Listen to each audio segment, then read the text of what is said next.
The other story that I tell often about avoidance is a couple of years ago, I needed to ring the tax office about a tricky, whatever it was. And I put it off, worried about it, kept putting it off, thinking at work, how can I do that? Because I can't get to my phone in the day. And I put it off. And I eventually did it. And it took about 20 minutes, that was all. And I didn't have to spend hours waiting on the line. And I just did it as soon as school ended one day.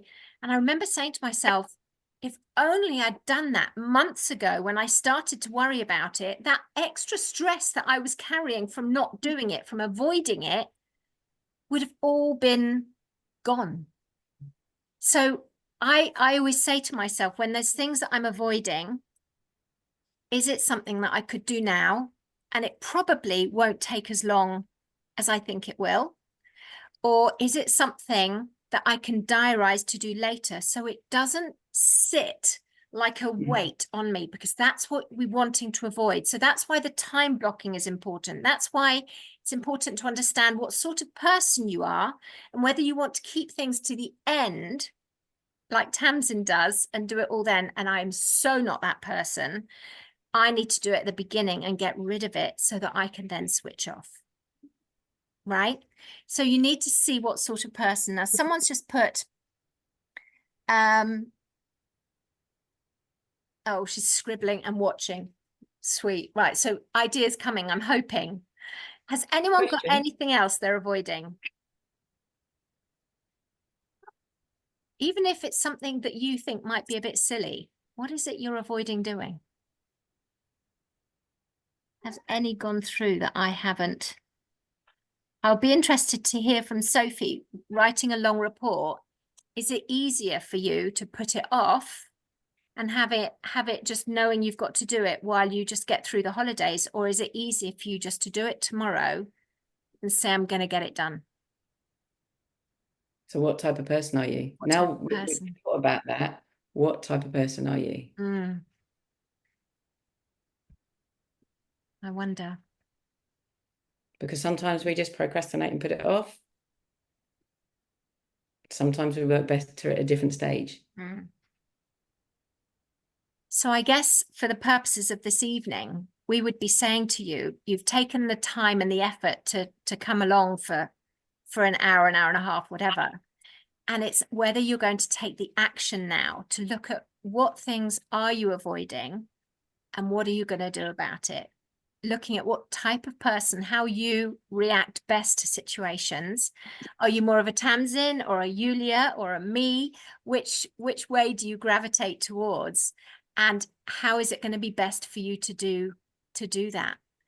And generally, you know, maybe you're one of the people who's changing jobs over the summer. And maybe you're thinking, oh, gosh, I could just do this and this before I start my new job because I don't know how much time I'm going to need in my new job and whether I'll be exhausted with a new job.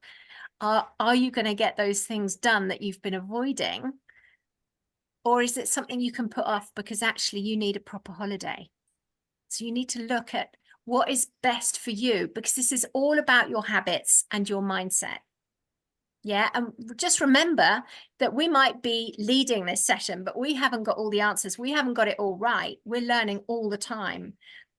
And what we're trying to do is share some of the mistakes that we have made, some of the years that we've beaten ourselves up because we haven't been aware of how we function best, that we haven't been aware that we can prioritize things in different orders so that we can rest, recharge, recover. Yeah. Okay, I've got a question for everybody. On a scale of 1 to 10, how good is your sleep right now? Where 10 is amazing, couldn't be any better, and 1 is appalling. Pop it in the chat. 1 to 10. Got an 8. We've got a 2. Got an 8. 7. 7. Thank you for sharing, all of you. Yeah, thank you. Anyone else? Got a 5. What about yours, Tamsin? Probably a 5, 6. Okay. I would say at the moment, I've not been very well again, and my sleep has probably gone down to a 4, having been probably about an 8. And that does happen too, and that's okay. I want to, oh, that's interesting. 4 during term time, 8 in the holidays. Wow. Janine, that's really insightful, isn't it? Okay, I'm going to give you 2 pieces of research that have come out about sleep, and then I'd really like any reactions that anyone's got about whether you think this is right, or if it's rubbish, or if this is something you do. So the first piece of research is that the impact of having no screen for an hour before you go to bed is enormous on the quality of sleep that you will receive. What does anyone think about that? And has anyone ever tried it? Or maybe you do it, or you don't do it. That explains something, says Tonya. Anyone else? Feel free to unmute if that's easier. We would like to hear your lovely voices too. You don't just have to listen to ours. We're talking an hour of no screen. Oh dear. Oh, yeah. That's me. Yeah. Anyone else? Remember, there's no judgment to this. There's no right or wrong. It's just I'm research. probably the worst one on here, by the way. I'm just putting it out. True, but difficult. Yeah. Thank you for being honest. Fair play on that one. I've just tried reading a book as of late. Slept better then. Oh, that's cool. That's cool. Anyone else who's got relatively good sleep who is on a screen before bed? And it doesn't make any difference to you? Yeah, sometimes I am, but I'm trying to compensate it with something good. Like first I'm doing my journaling, and then I check something on my phone. But again, it's as someone said, there is a difference between the holidays and the school year, because when it's a school year, it can be like very distractive, and it has a negative effect on my sleep. And I'm going to sleep very late. Like I feel during the holiday it's okay because I can sleep longer, but during the school year I feel that it's really it affects my mood, my energy, the way I enter the class. I can be without much hours of sleep, and I find myself really angry or impatient with my students. And in other days, like I feel like when I get the sleep, so I feel that nothing bothers me. I can tolerate every talking, every classroom management. I can do I can joke with my students, like a different person. I my perception with of the situation is much different, and the way I enter and step out of class, like it drastically changes. So Yeah, it has a massive impact, doesn't it? The quality of our sleep. And Michelle says, I know if I go on my phone or my laptop, I can't switch off. So we also know from the research that the incredible addiction that is linked to phones and laptops and screens, it's actually quite scary. And a lot of apps and social media platforms are made to I don't know how quite the scientific way of saying this, but it is addictive. So it boosts some sort of adrenaline or some hormone. Someone probably on here knows exactly what it is, but it means that it is addictive. So I suppose my challenge to do today, yeah, dopamine. Thank you, Tonya. My challenge for you today, and I will come on to this challenge if anyone else would agree to do it with me, because I've tried it before and failed doing it on my own, was to say no phone or screen for an hour before bed for a week, and to watch to see what the difference is. Now, I tried it on my own before, And I managed 3 days, and then the sort of addictive nature, I just so badly wanted to see what was on my phone. Would anyone else agree to try it for a week? Okay, we've got 2. Who else is going to be brave? 3. Anyone else going to try it? Janine, 4. Sophie's going to do it. Okay, come on, team. We've got this, because if we do it together, okay, I just want to read what someone just said. Michelle's in. She says, oh, it's So stop sending, leadership have stopped sending evening emails, and that has had a positive effect. That's brilliant. yeah, That is brilliant. that's amazing. It's absolutely Yeah. amazing. Well, I think that there's quite a few of us, and okay, an hour before sleep or an hour before bed? That's a good question.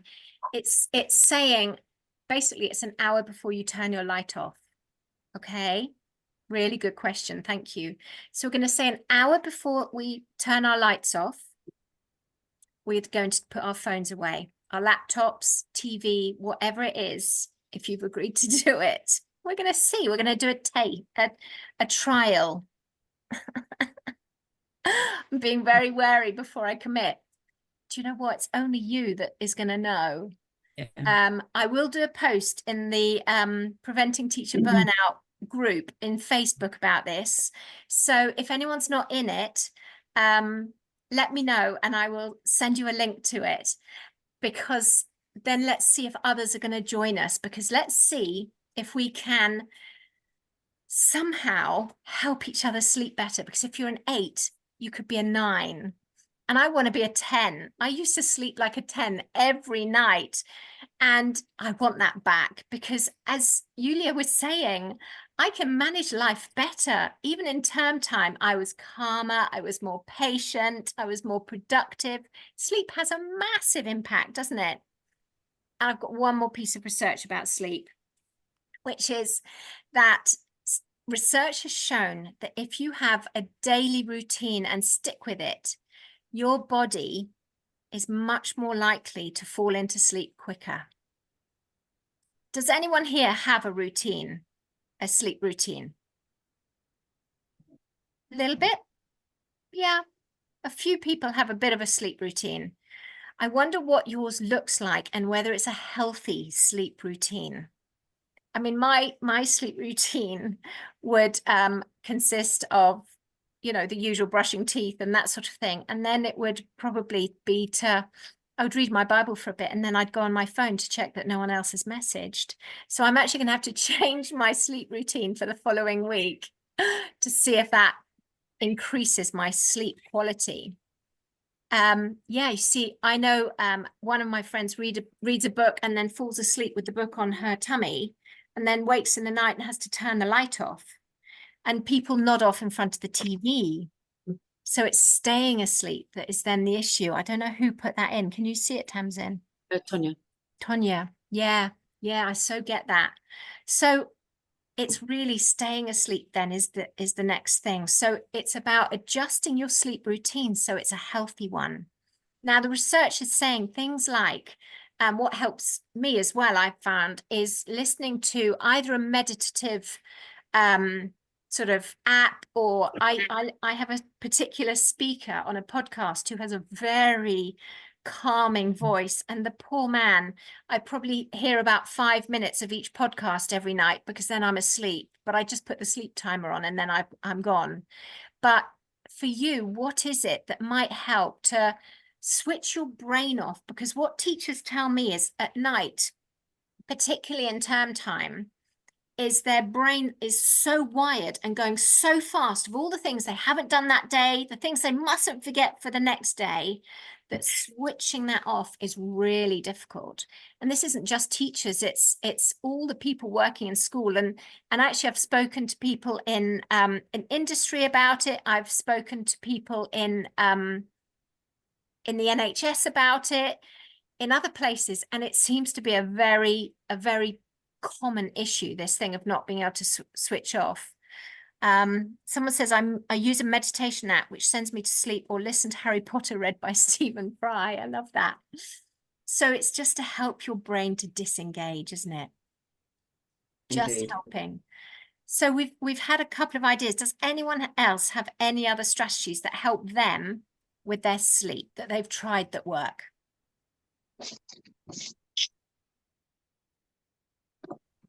Yeah, I can share. I just takes time to time, so it's just quicker to share it like that. Actually, journaling, like, this is my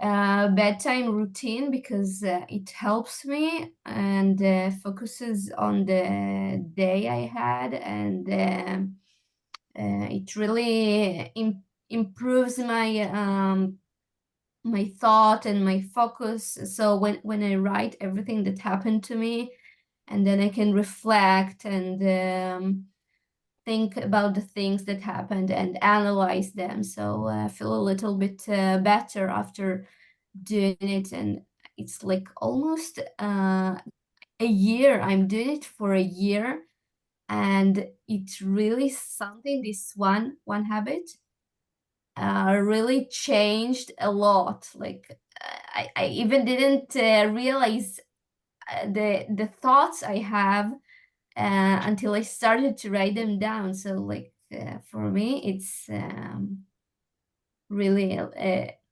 life-changing habit that I use. Yeah. Anyone else here who journals? Because I personally am a fanatical journaler, because like Yulia, I've just seen the most incredible change in my mood, in my ability to reflect through things and work out how to react to things and to people and situations. And if anyone would like, I do also have a free journal sample. I'm just finishing my journal that I've been writing for about 2 years now. It will be ready by Christmas for It you. will. Tams is going to make sure it is. But I've got a free week, which is for teachers to and teaching assistants and school staff to help them to reset their mind at the start of the holidays. So it's the sort of first week of the holiday journal prompt. So if you'd like that, just let me know, and I can get that to you. So just pop a message in the chat, and I will send that to you. As long as We I've also got had a comment on about muscle relaxing and breathing and calming down. That's a great way to just unwind, breathe, and relax to prepare yourself to go to sleep as well. And there was one more, but I've just lost the message on my screen. So it's one more about food. Yeah. And not having food for 2 hours, so your body's not trying to digest that. It's actually thinking about resting itself. Yeah. So thank you for sharing some of those ideas. They're brilliant. And actually, the 2 hours of no food before bed is part of the research that says 1 hour of no screen, 2 hours of no food, and there's 3 hours of no something, but I can't remember. Does anyone know what it is? I can't remember off the top of my head now. I don't know if Tonya's read the same piece of research as me. But yeah, so no food for 2 hours, no screen for 1 hour. Right. Tamsin, do you want to go to any questions for a minute? We can go to any questions, but just before that, just imagine if for 1 week we've challenged you with a couple of things. How do you think you'd feel if for a week you fed the wolf that you want to feed, you use the language that benefits you? How do you think you'd feel for that week if you thought about the sleep and prepared to go to sleep in a way that would benefit you? Now you might need to try 2 or 3 things. And Marina, you challenged them with, what was the other challenge you put in there? What's your go-to to unwind? Yeah, think about putting. Is it a positive? A positive go-to and unwind, and knowing what type of person you are and how that fits. If you just thought about those few little things for a week, how do you think you might feel at the end of that? Do you think you'd be feeling the same as you are now? Or do you think that'd help you shift to be more comfortable? It's a challenge. Might be a little bit uncomfortable. Where do you think it might leave you in a week's time? if you had a go at those. Just one from each little challenge to see how you'd feel. Are there any questions from anyone? Now, remember, the only silly question is the one you don't ask. Tanya got kicked out. Repeat the question. The question was, how do you think you'd feel if for 1 week you took the opportunity to, which wolf are you feeding? What type of language are you using? If you prioritized yourself and thought about the order of things, that you switched off from the phone and thought about how you were going to sleep, how would you feel in a week if you just put those one from each simple little changes in place? Share how you think that might help you, affect you, not affect you. What do you think? Is there one thing maybe that has resonated that you think you would take away to try, or 2 or 3? Because if we don't take action, nothing's going to change. We'll stay the same. Anyone dare to share? I've realised I've got some bad habits in there. I'll share first then. Okay. I was working at a place that didn't appreciate me, and I became very negative, very hard on myself. I was a miserable so-and-so, should we put it that way? And I decided to think about the wolves the very first time I heard that little clip. And as soon as I changed the words that I used, my whole world changed. My children responded to me differently. The children I work with responded to me differently. Nothing has seemed quite so bad since that point. I will try and change the screen before bed. Awesome. Different habits. Love that. Brilliant. Well done. Well done. Remember, it is uncomfortable to change, but you are the only one that can make the changes. No one can change anything for you.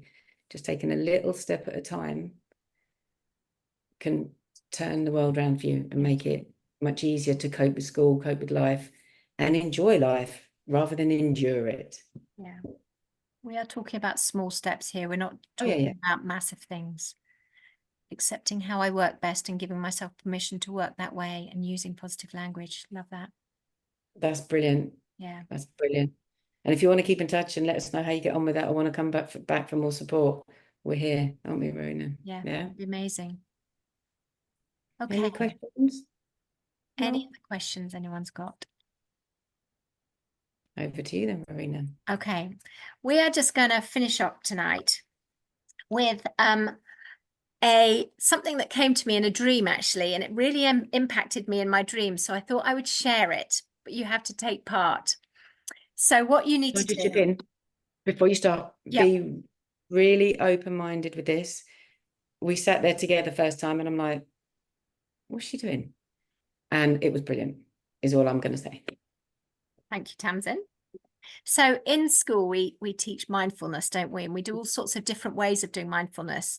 And I want to try something on you it is a bit mindfulnessy. So have a try and keep an open mind, okay? Just go with me and see what you get at the end, okay? So I would ask you just to close your eyes or put your head downwards or something where you just are concentrating on yourself for a minute. And I'm just going to take you on a little journey, okay? So I want you to buckle up because I'm going to take you on a roller coaster ride. I need you to take a deep, deep breath in because we're going to go up and we're going to go up quite fast and we're going to keep going up. So as we go up, you've got to breathe in quite hard. Keep breathing in, breathing in. You've got to hold on tight because we're going up on the roller coaster, up, up, up. Hold on tight. Keep breathing, in, in. Okay, we're going down so you can let your breath out. Right out. We're still going down. Keep breathing out. Really, really breathing out until you are on empty. Right at the bottom. Keep that last breath going out. Empty right out. Now take a gentle breath because we're going gently, very, very gently. We're going to go upwards. Take a deep breath in, but very, very slowly. Watch the breath going into your lungs. So slowly. Bring your shoulders down as the breath goes into your lungs. Now let out your breath as we take a gentle curve round.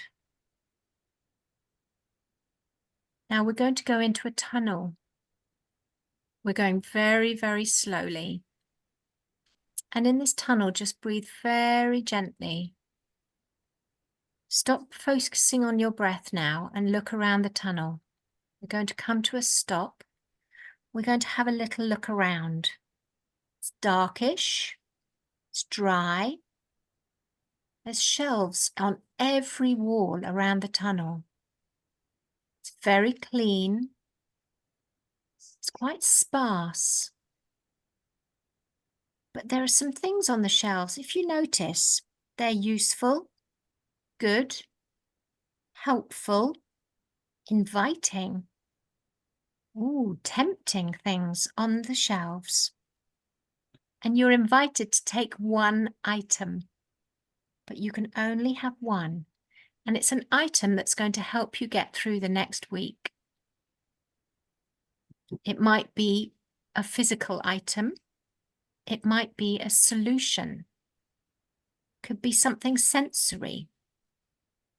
Could be a thought or an emotion. Something intangible. Have a look around on the shelves. See what is one thing you want, that you need for the next week. Gently stretch out your hand and take it. Make sure you don't drop it. Close your hand around it. Grab it. You've got it. Now take a breath in. Very gently, because we're going to leave the tunnel at a very slow pace. Keep that thing in your hand because we're coming towards the end of the ride. Take one last deep breath in and breathe out. Make sure you don't drop the thing that's in your hand because you're going to need it for the next week. Right, you can open your eyes when you're ready. And I wonder what you've got. Would anyone dare to share what you got from the shelf in the tunnel? You might not want to, you might not feel comfortable with it. I can tell you what I got the first time I did it.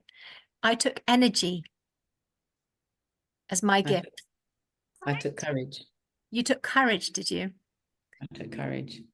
Anyone else want to share what you got? I don't know why, but I chose a black umbrella. I don't know what am I going to do with that?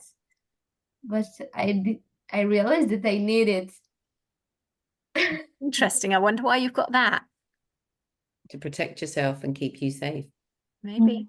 Maybe, yeah, to open it. Like in case of emergency, like you said, you need something in case of emergency, and that's popped into my mind. I love that. I don't know, maybe I was because when I was Rowena, when I was listening to you, I don't know, maybe you remind me a little bit of Mary Poppins.